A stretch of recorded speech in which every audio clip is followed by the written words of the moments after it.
প্রিয় ছাত্রছাত্রীরা, আজকে তোমাদের জন্য নিয়ে এসেছি ক্লাস 10-এর অষ্টম অধ্যায় ইতিহাসের কয়েকটি গুরুত্বপূর্ণ প্রশ্ন। প্রথমে তোমরা জানো এই চ্যাপ্টারে 8 নম্বর প্রশ্ন থাকে না, তাই গুরুত্বপূর্ণ প্রশ্নগুলির মধ্যে পরপর 5টি প্রশ্ন এখানে আমি দিয়েছি। 1 নম্বর প্রশ্ন, স্বাধীনতার সময় ভারতের সামনে কী কী সমস্যা দেখা দিয়েছিল। 2 নম্বর প্রশ্ন, জুনাগড় রাজ্যটি কিভাবে ভারতভুক্ত হয়েছিল। 3 নম্বর, টিকা লেখো উদ্বাস্তু সমস্যা। 4 নম্বর প্রশ্ন, কিভাবে কাশ্মীর সমস্যার সৃষ্টি হয়েছিল। এবং 5 নম্বর প্রশ্ন, হায়দ্রাবাদ কিভাবে ভারতভুক্ত হয়েছিল। এই 5টি প্রশ্নের মধ্যে তোমরা মাধ্যমিক এবারে কমন পেতে পারো। এবারে কিছু 2 নম্বরের প্রশ্ন আমি দিচ্ছি।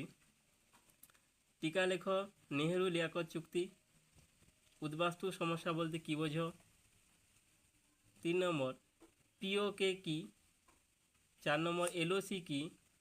5 নম্বর, দার কমিশন কি। 6 নম্বর, অপারেশন পেলো কি। 7 নম্বর, পুনর্বাসনের যুগ বলতে কী বোঝো। 8 নম্বর, রাজ্য পুনর্গঠন কমিশন কেন গঠিত হয়েছিল। এটা 1953 সাল।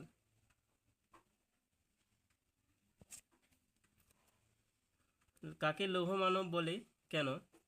রাজাকার কারা। এই এই কতগুলি প্রশ্ন তোমরা যেগুলো উত্তর পাবে না সেগুলো কমেন্টে কমেন্ট করো, আমি নেক্সট ভিডিওতে তার উত্তর নিয়ে আলোচনা করব।